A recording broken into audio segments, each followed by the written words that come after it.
Are you having an existential crisis? Would you like to?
Elle a été très vite caricaturée, disant oui, c'est l'art interactif, etc. C'était pas du tout sur le propos. D'ailleurs, je l'écris noir sur blanc, mais ça n'y a rien fait, hélas. On continue de me parler de ça. J'ai pas d'interactivité.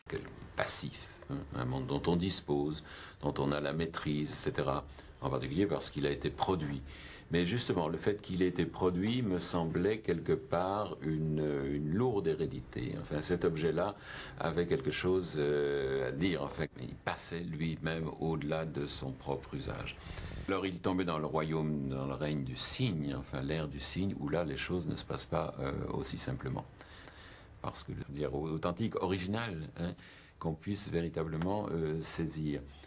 Tout est relayé par une facticité, le faire valoir.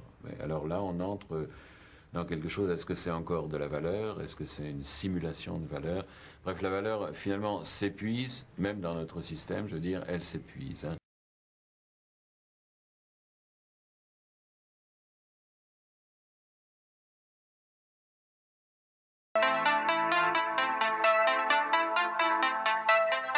Here are the various and considerable ways in which one may reach artistic utopia. Searching for the utopia.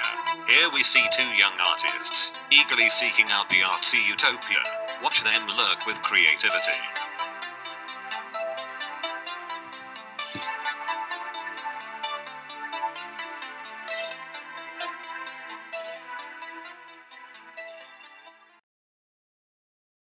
Lesson 1.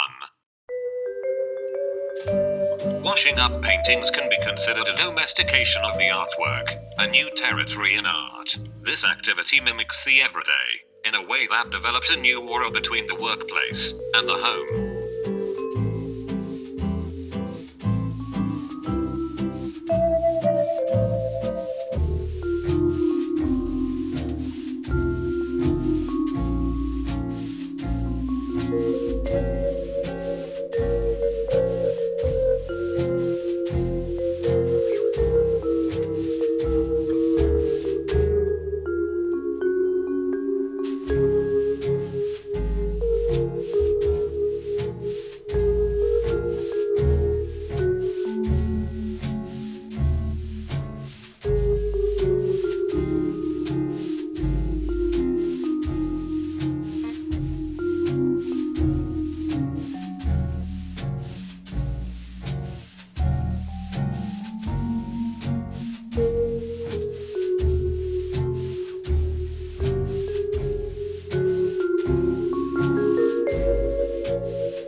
Lesson 2.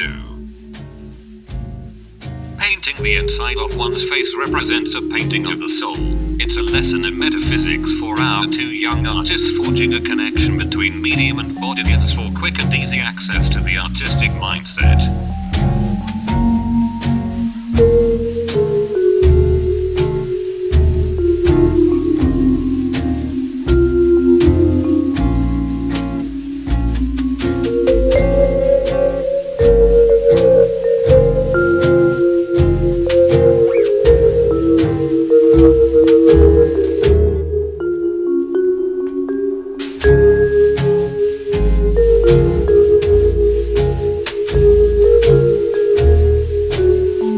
Lesson 3. Drawing telepathy is an experimental investigation into the limits of the mind. Transmitted by the paintbrush, the paintbrush becomes a microphone, or radio transmitter of brainwaves.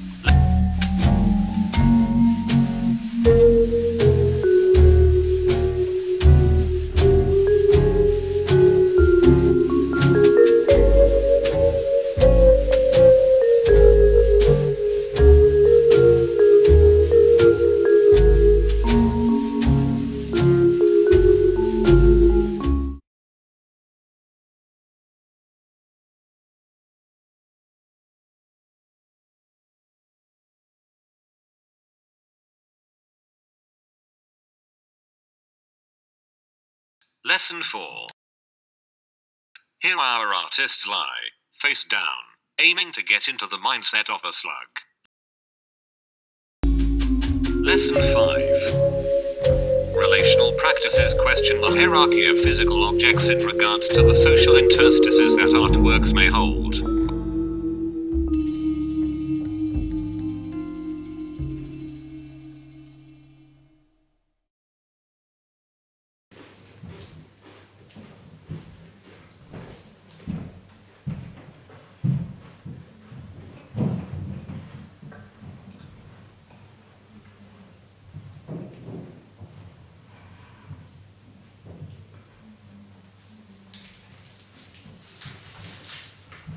It's relational.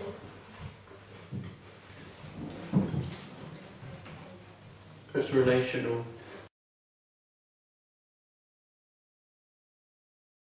Lesson 6. Something about channeling the objects.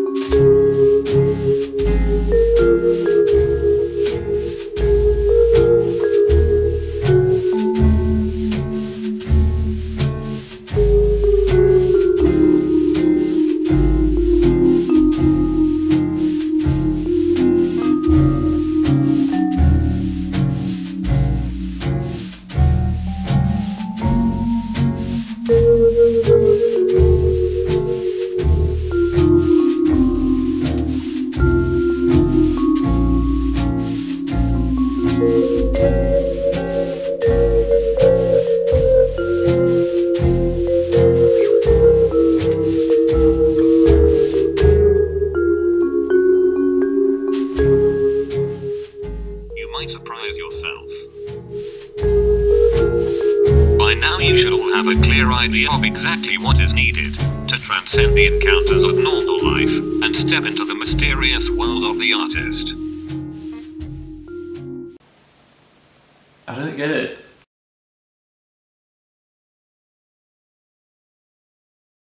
C'est ce que permet la photographie. Aujourd'hui, il y a un art que...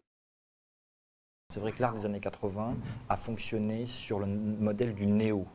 C'est le retour art, le retour d'eux, en fait. Et les années 90, on voit arriver quelque chose de complètement différent, qui est une utilisation beaucoup plus décomplexée, en fait, des formes du passé. Les photographes se réfèrent à des modèles académiques pendant assez longtemps.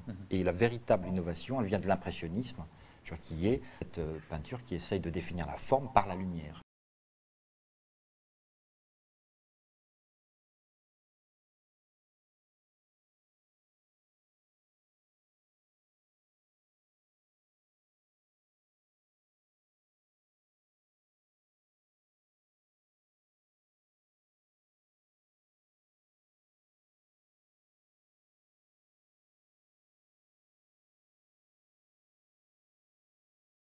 To hold this sort of authoritative stance above art as though they can sort of negate certain forms of art as though they feel like it's up to them what art is and is not. That would also claim that art is a bit useless and a bit stupid, you know, if they feel like either they're stupid or the art is stupid because they don't understand it. Art certainly it does have a uselessness, you know, in the context of the 21st century. You can see how people would kind of look at big world issues, things going on, Syria, the Middle East, Trump, politics, just politics in general. What can art do to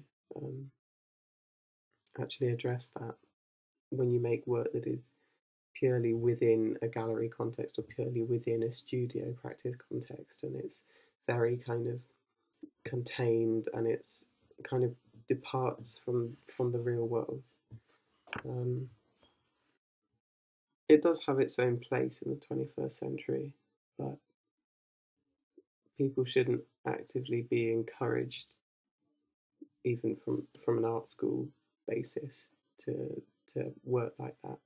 That isn't necessarily the role of the artist.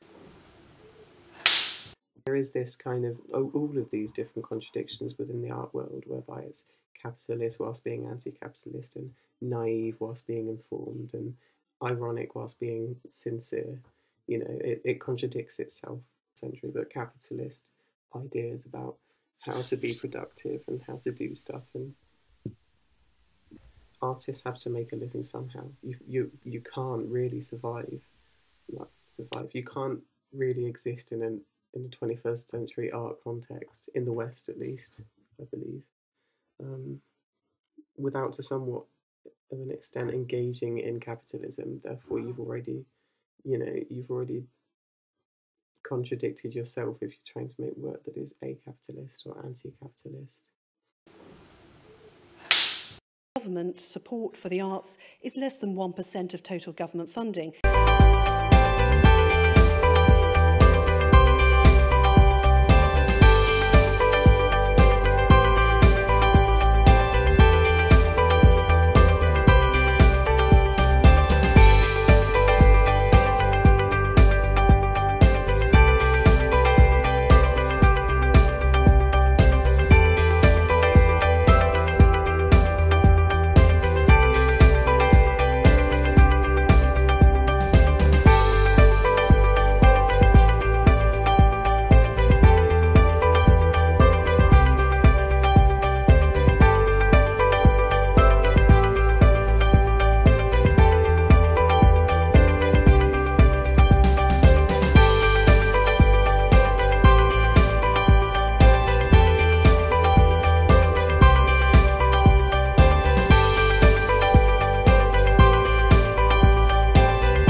When we make a piece of work, just the fact that it isn't in an art context realistically means we won't be reaching the average normal public person who isn't interested in art at all. What we're trying to say is art is subjective, you can make it mean what you want, don't be afraid of galleries. But also, is it too late for galleries now? We know what they're for and who they cater for. Do we need to move art out elsewhere? If we can't get people in, why are we like this and what are we doing as artists? We want to know why we're so paranoid and if we're alone. Should we value the indeterminate nature of art, or should we stop pissing around and be meaningful? Overall, the context of it as an art video destroys everything. Should we worry if people understand? Are we being esoteric? Yes, but is it for a good reason? Maybe. And can we really avoid it? And you can't please everybody. So, or is that just something that people say to themselves to compensate for a lack of skill? Then I look at you, and the world's alright with me. Just one look at you, and I know it's gonna be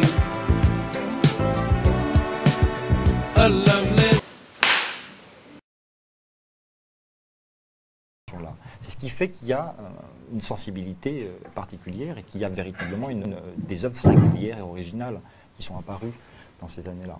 Alors, pas toutes. Parce que toutes la dire, on n'y arrive pas. La dire toute, c'est impossible matériellement.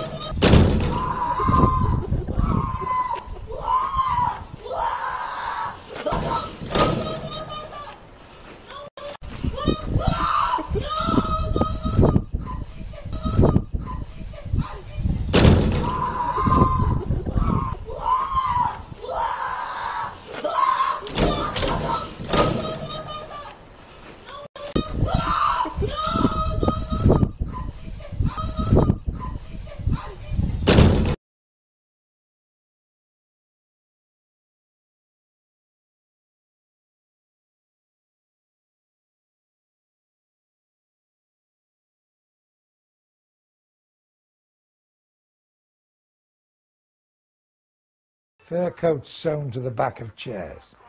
What you afraid to... And you get a prize for that, for art. My art. You can't have both the lamb and the money. You can't have both the fish and the bear's paw. To take a swim and not get wet. To want the butter and the money from the butter. The wolf is full. The sheep are all accounted for. Pig in the 20s. You can't get both in bag and in sack. You have to choose or partition. You can't have both the sheep, plural, and the money. You can't have the 5-cent coin and a bread roll. One can't dance at 2 weddings at the same time. Neither giving up one's lover nor oneself. Choose or let choose. Wash my fur, but don't get me wet. It's impossible that the goat has had enough to eat and all the cabbage remains as well. It is impossible to ride 2 horses with one butt. You can't have and have not at the same time. You cannot both blow and have flour in your mouth. You can't eat the cake and keep it. You want both the one on the roof and the one in your armpit. Desire over rice, love over relatives. Trying to whistle while chewing on sugarcane. Having laddu in both your hands. Wanting both God and the sugar dates. You want the entire pie and the dog full. You cannot be on both sides. You can't reconcile both the goat and the cabbage. Wanting the sun to shine on the threshing floor while it rains on the turnip field. Wanting to eat a fish without first catching it from the waters. To eat the cookie and have the cookie. To have the pan greased and the lard in the attic. You can't have both goatling and money. You can't sit on 2 chairs with one butt. You catch fish with 2 hands. To be both at mass and in the belfry, bell ringing. To eat the cookie and still have it. To have the barrel full and the wife drunk. Desire to have both the moustache and to drink the soup. Wishing to be both at mass and in the procession. Can't have it every way. You can't eat a loaf and keep it.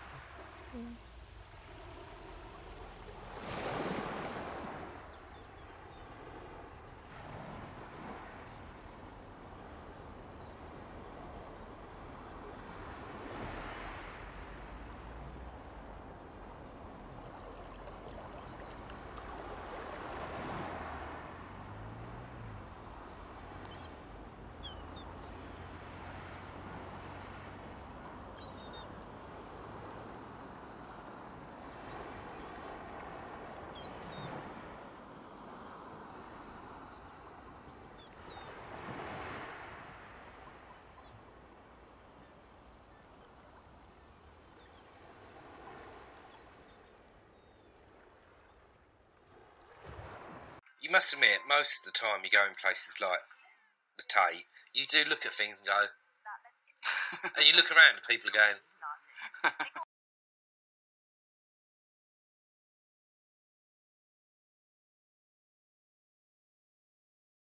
Done? Yeah, that was a good one.